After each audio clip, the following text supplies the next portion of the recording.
Hello and welcome to another update video about Bitcoin and Cardano. Welcome to the weekend, Saturday, really nice day of the week.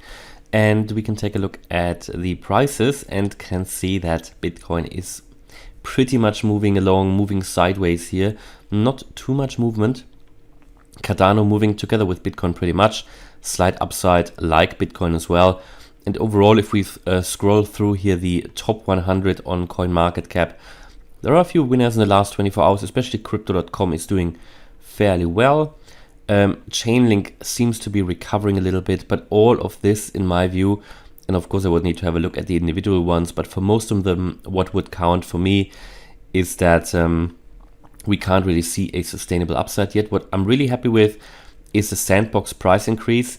Since my buy order triggered at 250 and channel members know that it did, we have a really nice upside, and of course everybody who did buy that with me can take profit when they want. My own sell order is way higher than that because I think the potential is much higher. But for the short term, that might be something interesting. Here, Flow is doing really well. Have never really talked about Flow. I'm not really convinced about Flow because there aren't that many projects building on Flow actually. It was really good with the NBA Top Shots, but I think they have failed so far to attract many more projects, but maybe they will, maybe they will. And yeah, that's pretty much it. But there are a few winners here, Render Token especially here, which I've never talked about before. Maybe it's worth having a look at that at some point as well. Now, Bitcoin, just really want to focus on the short term here because there isn't too much new stuff happening here. We are still moving here in this channel, in this potential ascending wedge, not necessarily an ascending wedge. You could even just call it a channel depending on how you draw here the line. I think it's a very clear channel if I draw it like that. Make it here a bit clearer. Can move that up a little bit like that, and then you've got a channel, a very nice channel, and we're moving along here. And in my view, we are still in the downtrend. Yes, we've got a short-term uptrend here. We're moving towards that wave 4. Was that already the wave 4 peak, or are we going to see a higher wave 4? That's what we don't know yet. That's what we can't really expect. Assuming it was only we've already seen the wave 4, and we are now doing here a wave, the next wave down basically, because that is a possibility that we are doing here something like that, a 1, 2, and then you do your 3 and 4 and 5. Yeah, if we do this 1, 2, then we can draw the fibs and get an idea of, where are we actually retracing to, because then we did the wave 1 peak, and here currently in a wave 2, we're moving up, and then have a next resistance at 38.2, 38.5, and the maximum it could do would be 38.9. But I think this is not the wave 2 yet of the next larger wave down. I think what we're doing here is just moving along and trying to get all the way up here to another higher level in the wave 4. Because as I said before, we need to bring these indicators up, and got currently a bit of resistance here at the current level at, where are we, at around 38. I can't currently push here above that 38k level, but as you can see, we've made higher lows, and I think this might be really the last build up before we break through here. You can see that how the how the price tried to push through here, failed, moved away a little bit, tried again, failed. So we might do another move up, and what we're doing here, we're moving here basically within this channel. You're moving up in an ascending triangle, because you're trying to push here above this. If the price is going to move that way going forward, what we can also see here, if we take a little bit of a larger look at that pattern, could also just be an ascending wedge within that channel. Need to see how that's developing. I think that's the most imminent one here, actually, an ascending wedge, where you can see that the price is really getting squeezed here within this, and that would rather indicate a bit of a move down, maybe towards the support line of that channel. But that's really a very, very short-term look. Normally I wouldn't do that because normally we see a bit more exciting movement here for Bitcoin, but at the moment it's just moving along in this channel imminently. I would expect further upside here, within this channel, yeah, to the wave 4.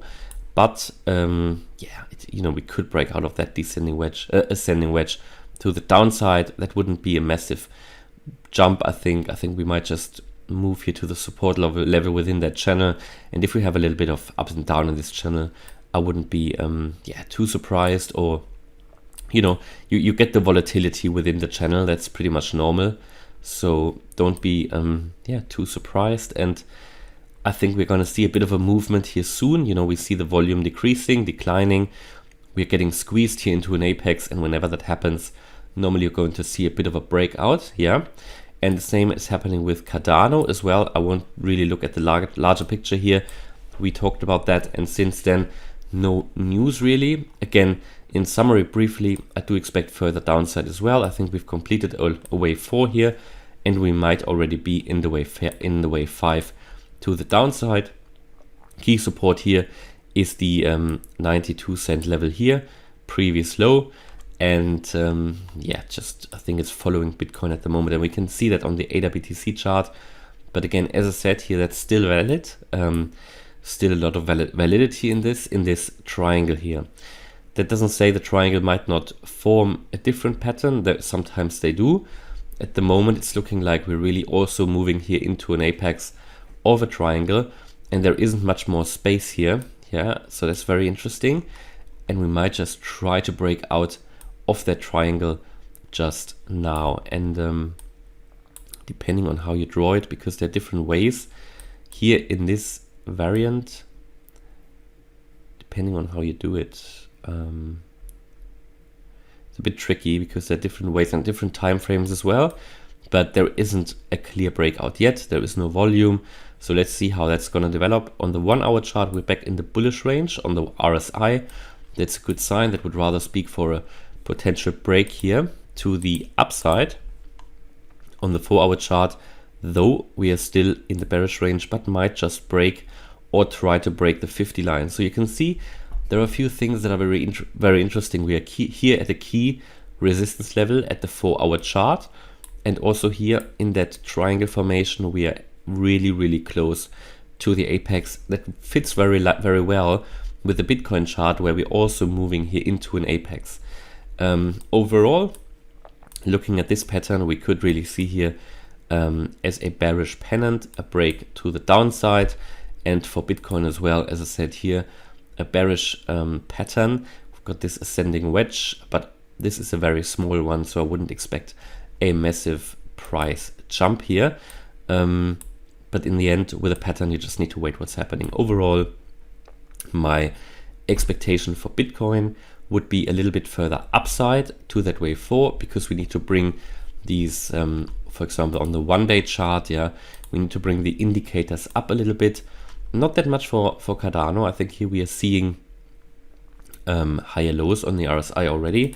But for Bitcoin, if we take a look on the daily, you can see the RSI on the daily is still very low. And we need to move a little bit higher in order to have the space for another sell-off. And so far, the chart is looking very weak at the moment. We are in a wave 4.